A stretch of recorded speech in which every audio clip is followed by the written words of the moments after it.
Monday, December 16th, 2024. Wow, a day that will go down as one of the most shocking and volatile days in Canadian political history. Today, many are wondering, well, what's going to come next on Parliament Hill? Will Prime Minister Justin Trudeau step down, or will he fight on? Joining us to discuss this tumultuous political scene, Andrew McDougall, Assistant Professor of Politics at the University of Toronto. Thank you so much for joining. It's a pleasure to be here. Okay, we are the day after, Andrew, and now a lot of people are trying to digest the news and figuring out what is going to happen. Let's start with the Prime Minister.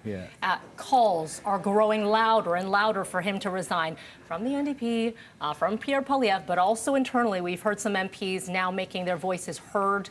This is post the fall when we heard people trying to call for him to step aside. What do you think is going to happen? I know that's a loaded question. I think it's anybody's guess. I mean, I think what's really interesting right now is that we still haven't heard anything from the Prime Minister himself. It's been almost 24 hours since this bombshell went off. And although he did a couple of, really sort of important but somewhat minimal things, he put a new finance minister into place, he met with the caucus briefly, he gave a speech at a partisan event. He actually hasn't addressed this squarely to Canadians. And so I think it's still an open question about what exactly the path forward is, and we're still waiting to hear from him. When he was challenged in the fall, by a handful of MPs that said you should step aside. And then we were watching that meeting, a lot of them came back out and there was this united front message, okay, we're all on the same side. Now, it feels like we're in a very different situation with his right-hand person stepping aside, Chrystia Freeland, who has been his longtime supporter on that cabinet for several years. It feels like the tone is different. Public perception. For the average Canadian to be watching this happen, and our political specialist said it was like being left at the altar. So how do you perceive the average Canadian's going to say, if they want to vote for the Liberals, what do they do? Is it a winning battle? Is it a losing battle, I mean? Well, I think, once again, I think everybody's just still absorbing it. I mean, Chrystia Freeland was such an enormous part of that government, and to lose her, it can be difficult, I think, to see what the government's going to look like without her. So I think right now what the Prime Minister's probably trying to do, if he intends to stay on, is to project what that path forward is and identify who the key people are going to be.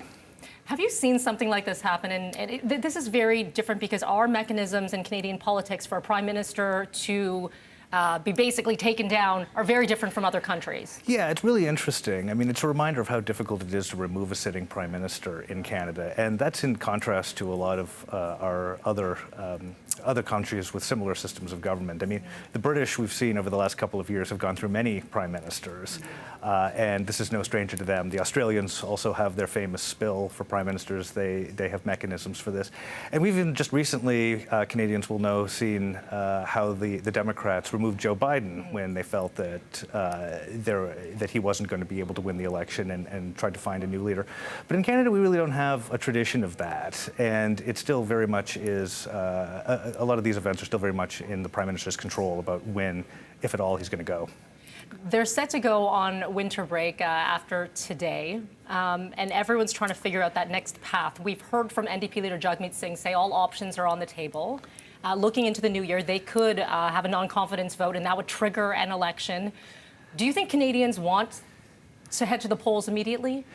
That's always a loaded question. I mean, when you ask Canadians if they want an election, usually that's not something that they particularly want, although I think there's a widespread sense that this might be the end of the Trudeau government when the opportunity actually comes.